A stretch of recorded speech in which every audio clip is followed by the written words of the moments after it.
데오빌로여, 내가 먼저 쓴 글에는 무릇 예수께서 행하시며 가르치시기를 시작하심부터 그가 택하신 사도들에게 성령으로 명하시고 승천하신 날까지의 일을 기록하였노라.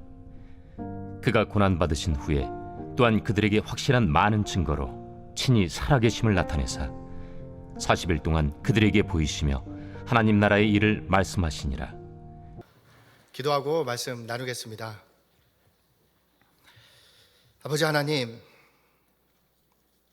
주님께서 허락하신 그 사랑과 은혜로 말미암아 우리가 구원을 받고 오늘도 숨쉬며 주 앞에 나와 하나님의 온 우주의 주인 되심과 우리의 주님을 주인 되심을 고백하며 예배드릴 수 있도록 인도하여 주심에 감사합니다. 우리 예배를 받아주시고 주님께서 우리의 주인 되심을 이 시간 충만한 역사로 우리에게 나타나 주시옵소서. 시종을 주님께 의탁드립니다. 감사합니다. 예수 그리스도의 이름으로 기도합니다. 아멘. 복된 주일입니다. 우리 주 예수 그리스도의 은혜와 평강이 가득하시길 축원드립니다.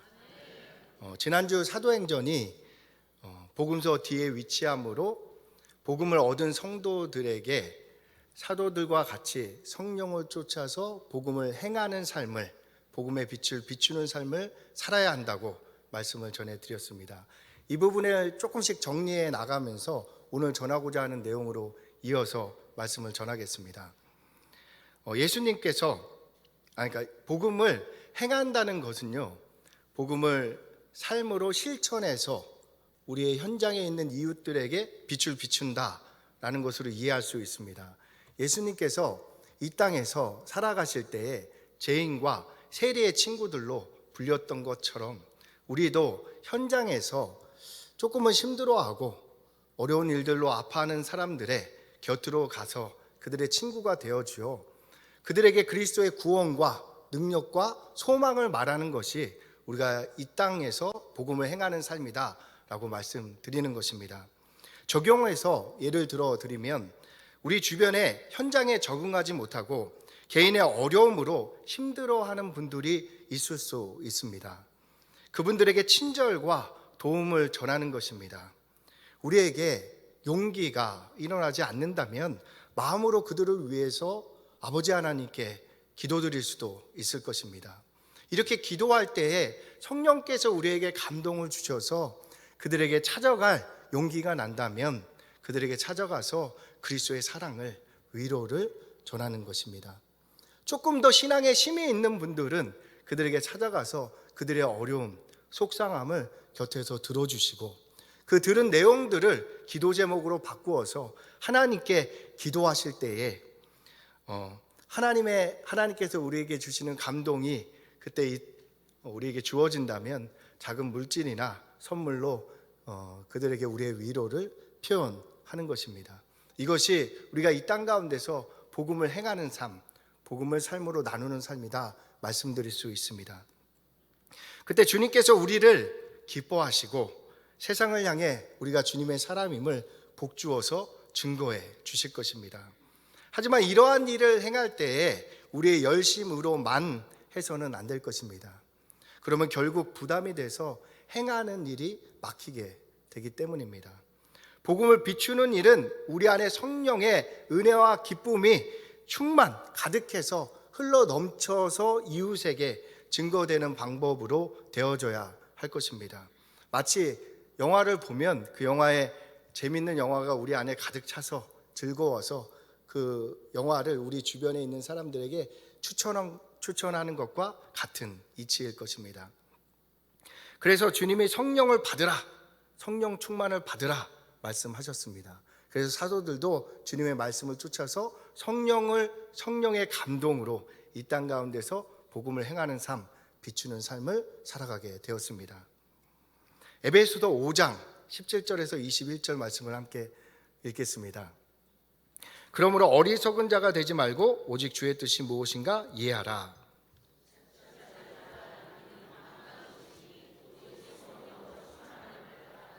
시와 찬송과 신령한 노래들로 서로 화답하며 너의 마음으로 주께 노래하며 찬송하며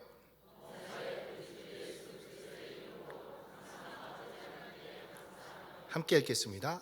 그리스도를 경외함으로 피차 복종하라. 아멘. 성령 충만을 받으라 하신 이후에 시와 찬송과 신령한 노래로 서로 화답하며 이 뒷부분의 내용들이 성령 충만한 길로 나아가는 방법을 우리에게 설명해 주고 계신 것입니다. 성령 충만을 구하라 하지 않으셨습니다.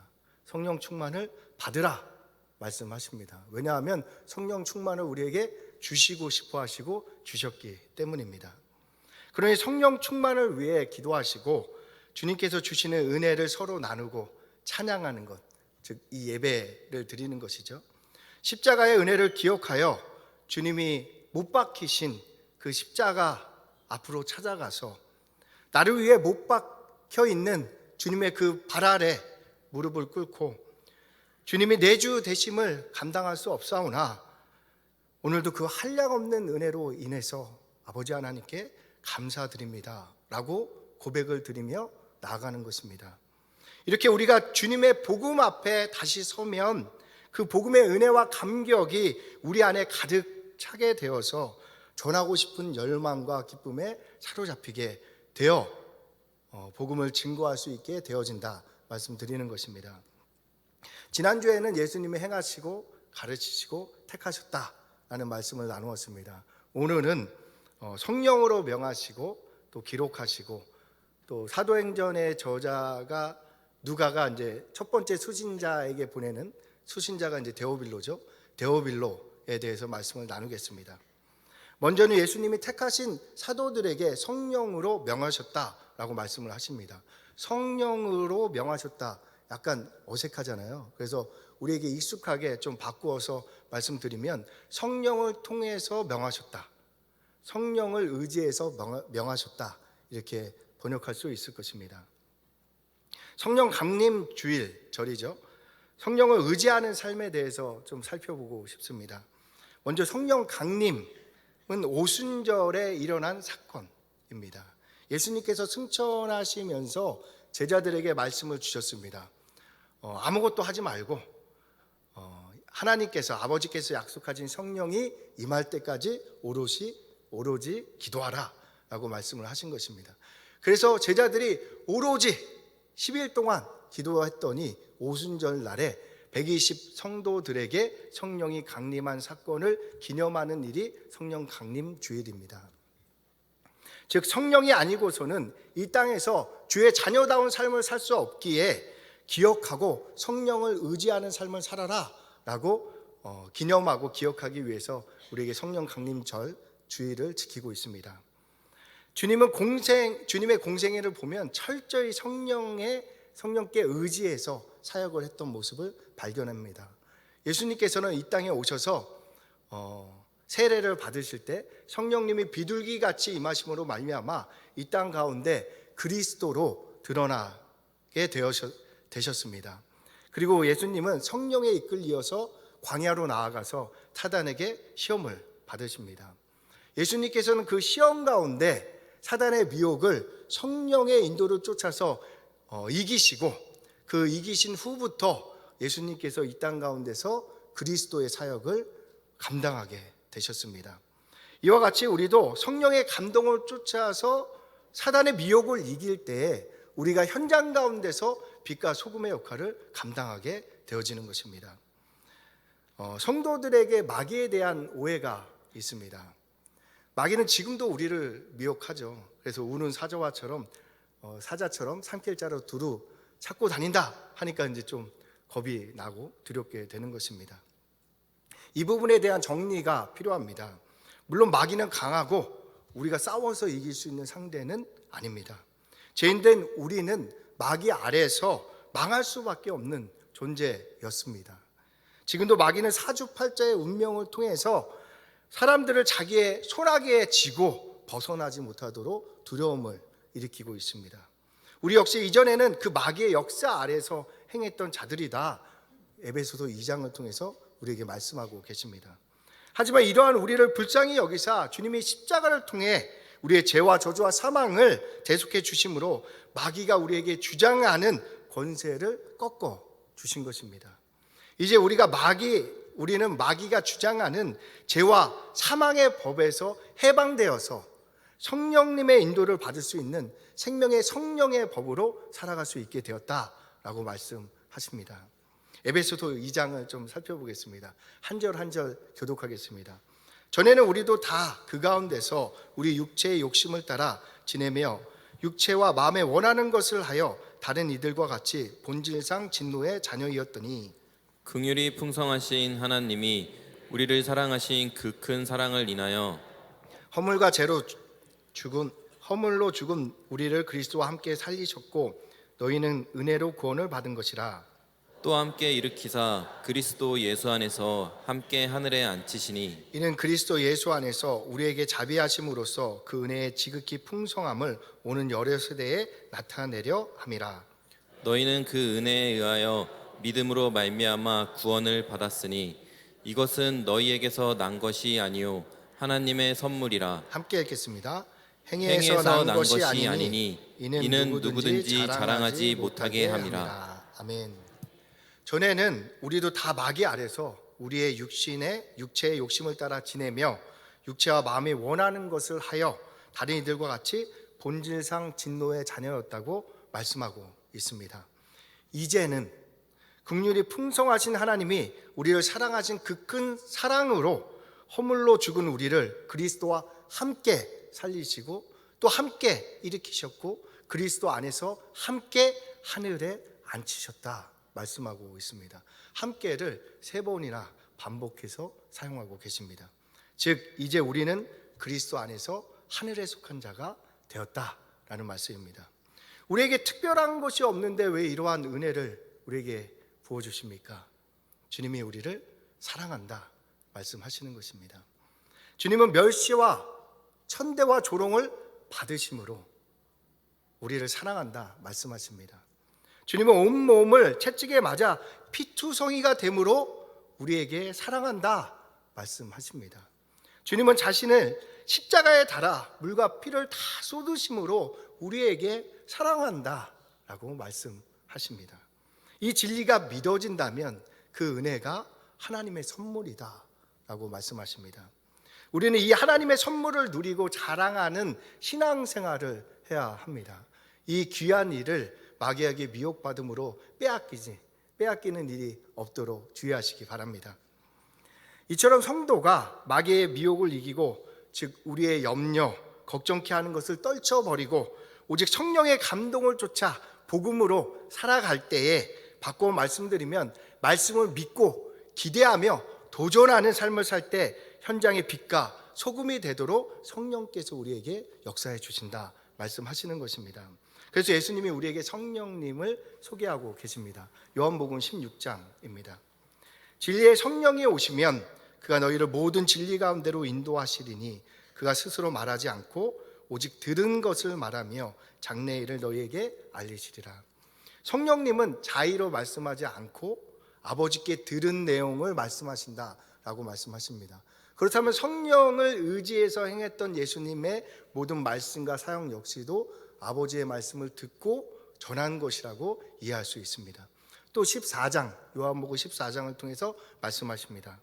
보혜사 곧 아버지께서 내 이름으로 보내실 성령 그가 너희에게 모든 것을 가르치시고 내가 너희에게 말한 모든 것을 생각나게 하리라. 우리에게 하나님의 말씀을 가르치시고 또 생각나게 하시는 분도 성령님임을 알게 됩니다. 그렇다면 성령의 조명이 없다면 우리는 하나님의 말씀을 들을 수도 믿을 수도 없다는 것을 알게 됩니다. 오늘 말씀을 통해 겨자씨만한 감동이 우리에게 주어진다면 이 역시 성령께서 주시는 역사이다 라고 말씀드리는 것입니다. 그러니 이 감동을 길에나 돌짝밭에 두지 마시고 또 가시덤불로 덮지 마시고 우리의 심령 가운데 심으심으로 하나님께서 기뻐 받으시는 풍성한 성령의 열매를 맺으시는 우리 모두가 되시길 축원드립니다. 여기서 성령 충만이 무엇인지를 이해할 수 있습니다. 무엇입니까? 하나님의 말씀을 듣고 그대로 준행하는 것이 성령 충만인 것입니다. 이것이 주님께서 성령으로 명하셨다 하는 말씀의 이제 설명이었습니다. 성령 강림절에 말씀과 같이 성령으로 행하심에 도전하심으로 하나님의 기뻐하시는 성령의 열매를 풍성히 맺으시길 축원드립니다. 다음 단어는 기록하였노라 라는 단어입니다. 우리가 사도행전을 읽고 또 이 사도행전을 통해서 은혜를 받을 수 있는 것은 사도행전의 저자인 누가가 사도행전을 기록한 헌신을 했기 때문입니다. 기록하였노라 라고 번역된 헬라어는 포이에오라는 헬라어인데요, 제가 이것을 찝는 이유는 지난주에 설명드렸던 행하며 라는 행하며의 언어도 포이에오, 같은 단어를 사용하고 있기 때문입니다. 그러니까 기록하다, 행하다가 같은 단어를 쓰고 있는 것이죠. 이를 바탕으로 이해를 해보면 누가가 데오빌로를 사랑해서 그 데오빌로를 위해서 희생하는 행함의 최선이 데오빌로에게 사도행전을 기록해서 보내는 일이었다라는 것을 이해할 수 있게 됩니다. 당시 필기도구가 마땅하지 않았고 지우개도 없었던 시절입니다. 그 갈대 종이에 새 깃털을 사용해서 글씨를 쓰는 일이 여간 힘든 일이 아니어서 그 당시에는 대필자가 따로 있었던 시절이라고 합니다. 그런데 그러한 시절에 누가가 데오빌로를 사랑해서 누가복음과 사도행전 두 권을 써서 보내는 것을 알게 됩니다. 요즘 표현으로 바꿔서 말씀드리면 책 2권 분량의 편지를 수기로 작성해서 한 사람에게 써서 보낸 것이 누가복음과 사도행전이다 라고 말씀드릴 수 있습니다. 즉 누가가 기록한 사도행전은 글뿐만 아니라 그 안에는 누가의 희생과 헌신과 사랑이 담겨 있음을 우리가 읽게 되어집니다. 예수님은 이 땅에 오셔서 본인 스스로 자신의 손으로 한 문장의 글자도 써서 남기지는 않으셨습니다. 그 대신 예수님은 우리를 위해서 자신 전체를 십자가의 제물로 내어 주신 것입니다. 그 누가 우리를 위해서 자신의 생명을 내어주는 이가 있겠습니까? 그런데 이러한 은혜와 사랑 안에 있다는 성도분들이 자신의 신변에 문제만 생기면 주님께 원망과 분노를 종종 쏟아내는 것을 보게 됩니다. 이것은 2000년 전 십자가 아래서 십자가를 향해서 핍박과 모욕과 조롱을 일삼던 유대인들의 모습과 닮았다 생각되어집니다. 예수님은 자신을 싫다고 하니 그 십자가에서 내려올 수도 있었습니다. 얼마든지 하나님은 너희 같은 일을 위해서 내 아들을 내어줄 수 없다 진노할 수도 있었습니다. 그럼에도 삼위 하나님은 우리를 사랑하시되 끝까지 사랑하셨고 말뿐만 아니라 행동으로 그 사랑을 표현해 주셨습니다. 십자가에 못 박히심으로 사랑한다 말씀하십니다. 십자가에서 멸시와 조롱을 받으심으로 감내하심으로 사랑한다 말씀하십니다. 옆구리에 창이 찔려서 물과 피를 다 쏟아내심으로 사랑한다 말씀하고 계신 것입니다. 없어서 부족해서 괴로우냐? 가정과 자녀의 문제로 마음이 힘드냐? 혹시 말할 수 없는 상처로 고통받고 있느냐? 이러한 우리에게 십자가에 달리신 주님이 못 박히심으로 멸시와 조롱을 감내하심으로 옆구리에 창에 찔리심으로 말씀하고 계신 것입니다. 내가 너를 사랑한다. 온 세상 다 주어도 너와는 바꾸지 않을 것이다. 내가 너를 진실로 사랑한다.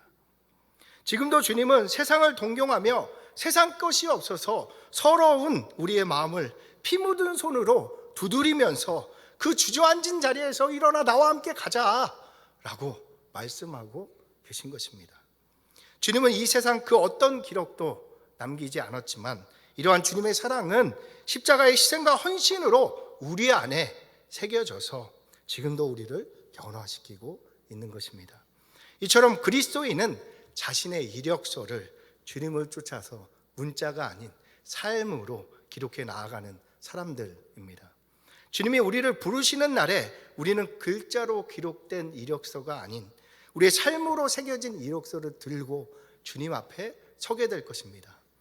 우리가 아무리 많은 것을 가지고 있어도 이 세상 떠날 때 가져갈 수 있는 것만이 진정 우리의 재산이라고 생각한다면 우리의 참된 재산은 우리의 삶으로 기록된 이력서 한 장밖에 없다라는 사실입니다. 그러니 사랑하기 위한 희생을 세상껏 손해본다고 하여서 멈추는 일이 없어야 할 것입니다. 이번 주 중에 가족과 이웃과 성도들을 사랑하기 위한 자기 희생을 하나씩 구체적으로 생각해 보심으로 주님 앞에 드려질 우리의 삶의 이력에 한 줄의 이력을 추가하시는 우리 모두가 되시길 축원드립니다. 다음 나눌 단어는 데오빌로입니다. 누가는 자신이 기록한 사도행전을 데오빌로에게 보내고 있습니다. 1절을 보면요, 누가가 이전에 기록한 글에서라고 이전 글에 대해서 설명을 하는데요, 그 이전 글은 누가복음이라는 사실을 알 수 있습니다. 그 누가복음 역시 데오빌로에게 보냈습니다. 근데 이 누가복음과 사도행전 사이에는 데오빌로를 부르는 호칭의 차이가 있습니다. 누가복음 1장 3절을 함께 읽겠습니다. 시작. 그 모든 일을 근원부터 자세히 미루어 살핀 나도 데오빌로 각하에게 차례대로 써 보내는 것이 좋은 줄 알았노니. 누가는 누가복음을 데오빌로 각하에게 보냈습니다. 각하라는 원어의 의미는 가장 존귀한 사람이라는 뜻입니다. 그래서 로마에서는 총독 이상의 고위 관리에게만 사용됐던 호칭이라고 합니다. 이 데오빌로 각하가 사도행전에서는 다르게 불려지고 있죠. 1장 1절을 제가 읽어드리겠습니다. 데오빌로여, 내가 먼저 쓴 글에는 무릇 예수께서 행하시며 가르치시기를 시작하신부터 라고 말씀이 시작됩니다. 그저 친구 부르듯이 데오빌로여 라고 부르고 있는 모습을 보게 됩니다. 이 부분을 통해서 우리가 알 수 있는 사실이 있습니다. 누가가 데오빌로 각하에게 보냈던 누가복음을 통해서 데오빌로 각하는 예수님을 그리스도로 영접하고 교회 공동체에 들어오게 되었고, 또 공동체, 복음을 받음으로써 공동체에 들어온 데오빌로는 수직적인 계급을 떠나서 데오빌로와 누가의 사이에는 수평적인 친우와 지체의 관계로 바뀌어졌다라는 사실을 알게 되는 것입니다.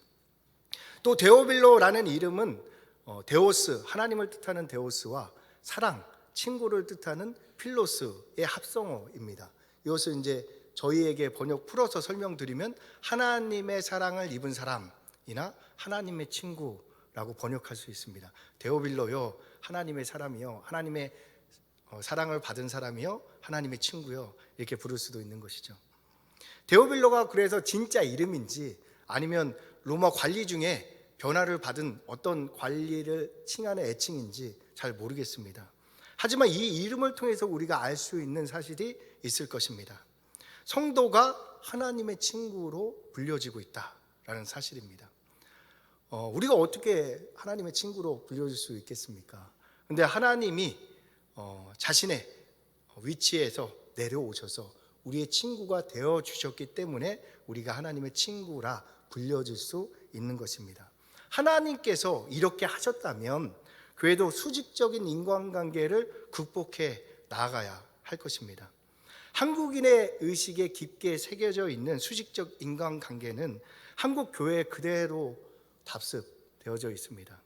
그래서 교회의 직분을 마치 계급으로 생각하는 잘못된 인식이 있습니다. 그 결과 교인 관계가 수직적인 상하 관계로 경직되게 되어졌습니다. 카톨릭 계급 제도에 맞서서 모든 사람은 하나님 앞에 동등한 제사장이다 라는 사실을 천명하며 그 카톨릭으로부터 일어나 나온 개신교가 유독 한국에서는 계급 제도가 다시 부활하듯이 보이고 있는 것입니다. 세계 개신교 중에 유독 한국에서만 나타나는 현상이라고 하고 있습니다. 수직적 계급화된 인간관계에서 참된 사랑이나 봉사나 희생이 가능하겠습니까? 이것은 당연히 집사가 해야 될 일이지. 나도 집사 때 했지. 이것은 청년들이 해야 될 일이지. 나도 청년 때 열심히 했지. 생각되어지는 곳에서 무슨 진정한 사랑과 희생과 봉사가 일어날 수 있겠습니까? 그 생각을 가진 분들이 먼저 이렇게 나서서 행하면 됩니다. 나도 이전에 했었지. 그럼 예수님도 나도 이전에는 십자가에 못 박혔었지 하고 우리에게 내려와 주신다면 큰일 나는 것 아니겠습니까? 우리 교회의 수직적 인간관계와 잘못된 계급 제도를 우리는 극복해 나가야 할 것입니다. 세상에서는 데오빌로 카카라고 불러짐에도 교회에서는 데오빌로여라고 부를 수 있는 관계가 회복될 때 하나님께서 기뻐하시는 공동체가 되어지지 않겠습니까? 물론 현재 우리의 제도를 파격적으로 바꿀 수는 없습니다. 하지만 우리의 단점을 장점으로 승화시킬 수는 있습니다. 선생되어 제자들의 발을 닦아주셨던 예수님을 본받아 교회 중직을 맡은 분들이 성도의 발 아래서 그들을 섬기며 그곳에서 제자들의 발을 닦으셨던 그리스도의 희생과 사랑을 배우고 그곳에서 우리를 기다리고 응원하시는 주님의 음성을 들을 때 우리는 우리에게 주어진 이 수직적 계급 관계를 오히려 하나님께 돌려드릴 수 있는 영광의 제도로 바꿀 수 있을 것입니다. 우리가 제자들의 발을 닦으시던 주님 옆으로 가서 성도들의 발에 있는 양말을 벗기면서 주님이 우리의 그들의 발을 닦이는 섬김을 행할 때 주님께서 우리에게 데오빌로여 라고 부르지 않겠습니까? 나의 사랑을 입은 자들이여, 나의 친구여 말씀하실 것입니다. 이제 반주로 함께 해주시면 감사하겠습니다. 오늘 성령으로 명하신 것 그리고 삶에 기록된 희생과 사랑 그리고 데오빌로에 대해서 말씀을 나누었습니다. 하나님은 우리의 아버지 되십니다. 아들의 생명으로 값을 치르고 우리를 사셨습니다. 그런데 이러한 우리가 고아와 가부같이 세상에서 아빠하는 것을 원치 않으십니다. 그래서 하나님은 우리에게 보혜사 성령님을 보내주셨습니다. 성령님은 지금도 탄식하시며 우리의 필요를 아버지 하나님께 구하고 계십니다. 가장 좋은 길로 우리를 인도하고 계신 것입니다. 그러니 우리 안에 성령께서 주시는 작은 감동이라도 있다면 훅 불어 끄지 마시고 그 감동을 쫓아서 순종하며 나아가 보시기 바랍니다. 성령님이 하나님이 얼마나 우리를 사랑하시는지 기뻐하시는지 그 성령의 충만함 안에서 우리에게 알려주실 것입니다. 또 복에 복을 더해 주셔서 세상을 향해 우리가 주의 소유된 백성임을 자랑하고 우리의 순종이 하나님 앞에 드려지는 삶의 이력서에 새겨질 수 있도록 도와주십니다.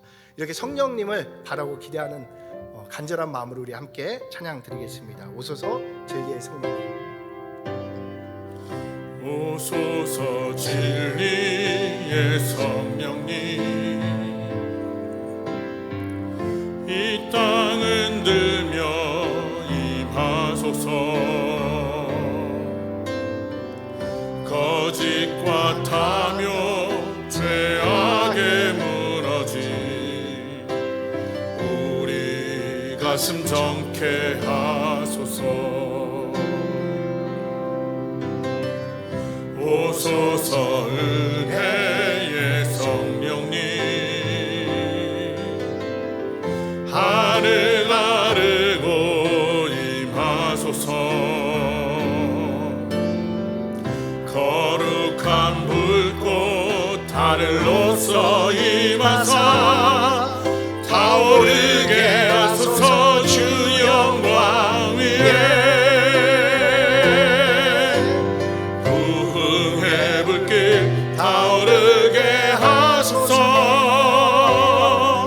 진리의 말씀 이 땅 새롭게 하소서 은혜의 강물 흐르게 하소서 성령의 바람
입은 주의 순결한 백성 주의 영광 위에 이제 일어나 열방을 치유하며 행진하는 영광의 그날을 주소서. 우리 이 시간 함께 기도하겠습니다. 오늘 말씀을 통해 성령을 의지하여 주님의 공생애를 사랑과 희생으로써 내려가신 것을 다시 기억했습니다. 우리도 주님을 쫓아서 생각에 머무는 신앙이 아니라 사랑과 희생으로 삶의 이력서를 작성하게 하시고 주님의 제자들을 섬겨주셨던 것과 같이 우리도 낮추어서 이웃을 섬김으로 나의 사랑을 입은 자여 부르시는 주님의 음성으로 날마다 샘 누리는 삶을 살아갈 수 있도록 역사하여 주시옵소서. 우리 이 시간 주여 일창하고 함께 기도하며 나아갑니다. 주여, 아버지 하나님, 사랑하는 주의 백성들, 오늘 주님 기억하시고 불러주셔서 예배 자리로 나오게 하시며 주의 말씀을 허락하여 주시고 그 말씀을 감동하시며 결단하고 도전할 수 있도록 인도하여 주심에 감사합니다. 주께서 우리에게 아버지 하나님께 아버지 드려질 수 있는 삶의 이력서를 쓸 수 있도록 기회를 주신 우리 현장의 삶 가운데서 우리가 희생하고 사랑하는 일을 멈추지 않을 수 있도록 주님 인도하시고 이끌어 주시사 아버지 하나님, 우리를 낮추어서 주님과 같이 발 아래서 그들의 발을 양말을 벗기며 그들의 발을 씻길 때 주님 되어빌러요 말씀하시는 주의 음성이 우리 가운데 들려질 수 있도록 나의 사랑을 입은 자요, 나의 친구요, 나와 함께하는 자요 하시는 음성이 우리를 변화시키고 새롭게 되는 삶을 날마다 살아가게 하시고 이 땅 가운데서 하나님의 기뻐하시는 성령의 열매를 하나님 앞에 풍성히 올려드릴 수 있는 우리의 삶이 될 수 있도록 주님 은혜 내려주시고 인도하여 주시옵소서. 날마다 복음 앞에로 나아가기 원합니다. 복음 앞에 서 있기 원합니다. 그 십자가에서 피를 흘리신 주님 앞에 우리 무릎을 꿇고 머리를 숙이고 주의 은혜 앞에 서 있길 원하오니 주여 날마다 우리를 인도하시고 이끌어 주셔서 그 풍성한 복음의 은혜가 우리의 삶을 감동하여 우리 현장 가운데 빛과 소금의 역할을 감당할 수 있도록 역사하여 주시옵소서. 우리를 사용하여 주시옵소서. 아버지 하나님, 은혜와 사랑을 감사합니다. 주님께서 우리에게 허락하신 그 십자가의 복음을 날마다 묵상하고 그 십자가 복음 앞으로 나아감으로 말미암아 그 주께서 우리에게 풍성히 부어주시는 그 십자가의 은혜가 우리 중심에서 차고 넘쳐 흘러넘쳐서 우리 이웃에게 전해지는 삶을 살아갈 수 있도록 우리 한 주를 붙들어 주시옵소서.